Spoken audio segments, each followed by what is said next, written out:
Terima kasih pimpinan rapat dan juga para anggota dewan yang kami hormati.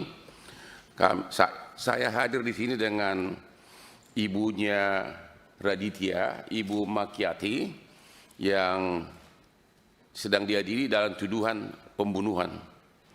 Dan tim kuasa hukumnya dari Lombok juga hadir di sini yang pakai topi. Okay. Yang sebelah kiri saya ini adalah tim kuasa hukum dari Batam yang untuk Pandi, tapi ibunya lagi OTW ke sini. Ya. Yang pertama dulu, yang kami sudah kasih ringkasan itu yang khusus pembunuhan di Lombok.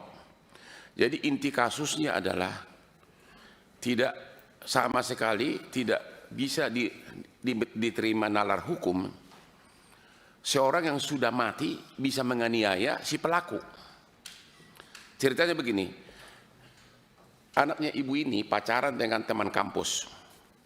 Terus mereka dating, bertemu di pantai di Lombok, ya, dan itu adalah daerah yang cukup ramai, ada hotel besar di sana. Kemudian kurang lebih satu hari, si wanita ini, pacarnya ini tidak pulang-pulang, akhirnya dicari oleh keluarganya. Akhirnya kemudian sekitar 34 hari ditemukanlah mayat dari pacarnya wanita ini, ya, pacar di pantai, sedangkan ditemukan juga jarak 100 meter tubuh dari si anak ibu ini yang laki-laki yang sekarang jadi terdakwa dalam keadaan bonyok semuanya, luka-luka, ya. Berselang beberapa bulan tiba-tiba dituduh sebagai pelaku pembunuh. Sehingga pertanyaannya adalah, kalau memang dia pelaku pembunuh dari si wanita ini, kenapa dia masih ada di situ pingsan? Bukanya semua bonyok semua, ya. Dan itulah kejadiannya, dan juga tidak ada satupun saksi yang melihat kejadian.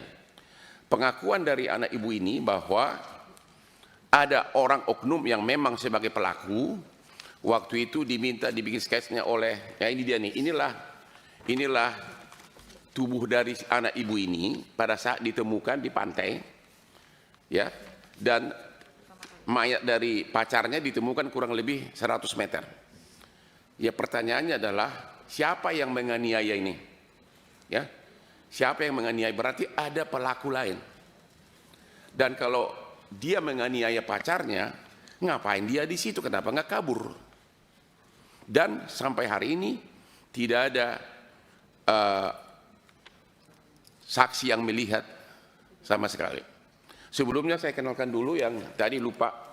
Ini semua pengacara-pengacara muda dari tim Hotman 991, ya, di mana kita memberikan bantuan hukum ke seluruh Indonesia, dan sudah banyak yang berhasil mendapat perhatian, terutama dari bapak-bapak. Ini semua pengacara semua nih, ya.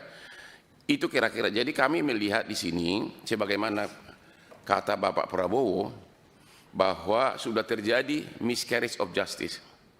Yang kedua, kata Bapak Prabowo juga, yang kayaknya dia lebih pintar dari jaksa atau dari polisi, bahwa pidana itu tidak boleh ragu-ragu, tidak boleh reasonable doubt, harus total beyond reasonable doubt. Ini tidak ada saksi, dan pelakunya yang dituduh membunuh dalam keadaan pingsan ditemukan tidak jauh dari mayat. Kalau memang dia pelakunya, harusnya dia sudah kabur.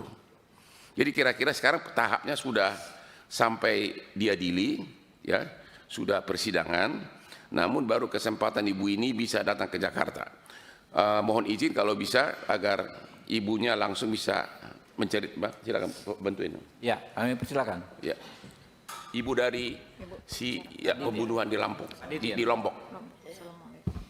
Assalamualaikum warahmatullahi wabarakatuh, Pak. Saya ibunya Radit Ardiansa, yang anak saya kuliah di Undram Mataram, Pak. Saya berasal dari Sumbawa. Anak saya menuntut ilmu di Mataram, Pak.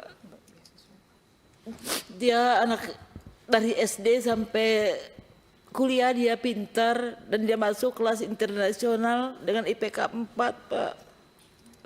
Dia ingin menjadi anak yang sukses dan dia berjanji kepada saya pengen sukses, dia datang kuliah Pak. Dia dapat beasiswa, dengan biaya itu dia bisa membeli peralatan kuliahnya Pak, karena saya orang tidak mampu. Tapi tiba-tiba di tanggal 26 saya menelpon anak saya, 26 Agustus saya menelpon anak saya, HP anak saya tidak aktif Pak, sampai tengah malam saya berusaha menelpon, tidak aktif Pak. Selesai saya sholat subuh, ada orang yang menggedor pintu memberitahu bahwa ada anak saya lagi di begal katanya Pak.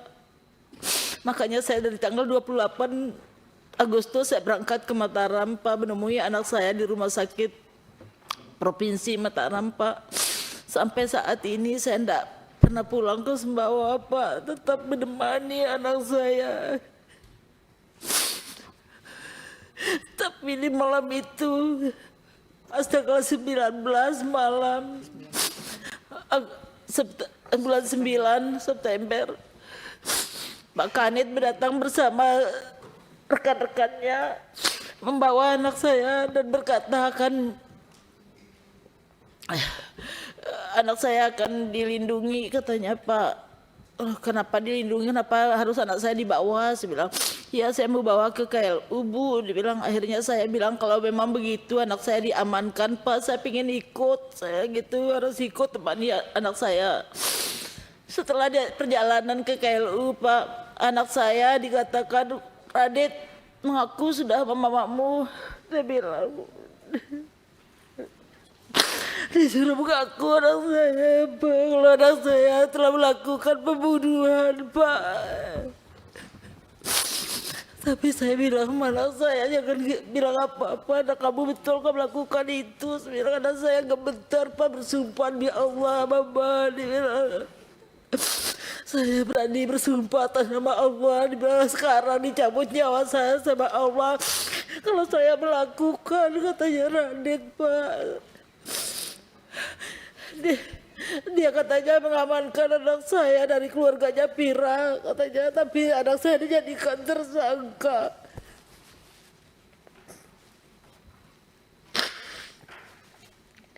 Keesokan harinya apa di sana di BAP anak saya, dan saya disuruh ke dalam bersembunyi supaya jangan saya melihat anak saya yang lagi dibergol dan memakai baju yang oranye Pak. Anak saya tidak didampingi pengacara. Anak saya malam itu tidak ada satupun pengacara yang mendampingi anak saya. Saya minta tolong tapi tidak ada yang datang membantu anak saya Pak.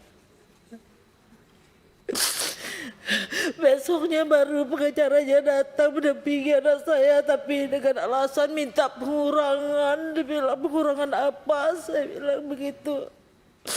Sampai detik ini saya seorang ibu, batin saya mengatakan anak saya tidak pernah, tidak bisa melakukan hal seperti itu sampai detik ini. Karena Radit ini dari kecil, dari SD belum pernah ada guru yang mengasih saya laporan kalau Radit pernah ada masalah sama temannya. Sampai SMA Pak, belum ada. Radit ini anaknya sangat patuh. Radit sudah menyampaikan ciri-ciri pelaku. Radit sudah menyampaikan ciri-ciri pelakunya Pak. Kenapa mereka itu tidak berusaha untuk sketsa wajahnya? Malah anak saya dituduh sebagai tersangka. Saya mohon sekali Pak, saya orang tidak punya Pak. Saya mohon Pak, anak saya bukan pelaku Pak. Sampai detik ini batin saya mengatakan Radit bukan pelaku Pak. Saya tidak punya biaya untuk kuliahkan anak saya, ingin sukses anak saya Pak. Tapi dinyatakan anak saya tersangka. Saya berjanji ke Radit, Mama tidak akan pulang ke Sumbawa. Mama tetap berada di tembok penjara atau dimanapun kamu berada. Saya bilang, saya tetap menemani kamu. Yang penting kamu harus tetap kuat hadapi ini. Saya bilang, saya mohon Pak, saya mohon sekali Pak. Yakin anak saya Pak bukan pembunuh Pak. Batin saya tetap mengatakan seperti itu Pak. Lihat Pak, anak saya ini apa pantas anak saya dituduh seperti ini Pak. Dan mungkin anak saya memperkosa saya berusaha sebagai orang ibu. Apa dia pernah melakukan hal-hal yang tidak baik terhadap Vira? Tidak, Pak. Saya kira cukup. Cukup ya. Jadi yang kami mohon perlindungan hukum adalah secara pembuktian tidak ada satupun yang melihat, tidak ada saksi fakta yang mengatakan bahwa anak ibu ini sebagai pelaku. Tidak ada. Hanya keterangan ahli-ahli dan psikolog. Itu satu. Jadi sesuai dengan kata presiden kita, beyond reasonable doubt itu benar-benar jauh dari itu. Yang kedua, kalau anaknya sebagai pelaku dalam keadaan bonyok, bahkan waktu ditemukan dipapah dibawa ke puskesmas dalam keadaan seperti ini, dan mayat pacarnya kurang lebih 100 meter. Kalau memang dia pelaku, ya tentu dia udah kabur. Tapi waktu ditemukan pun dalam keadaan pingsan begini, dipapah ke puskesmas. Jadi dan siapa yang melukain ini? Ya pasti ada pihak ketiga. Dan nggak mungkin tuduhan bahwa seolah-olah ini perlawanan dari si korban.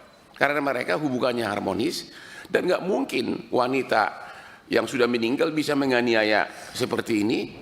Dan juga dari TKP dia sampai ditemukan juga masih di TKP dalam keadaan pingsan dan luka-luka di mana-mana. Jadi ya kami mohon agar Komisi 3 berkenan memanggil JPU-nya dan penyidiknya. Hukum pembuktian apa yang dipakai?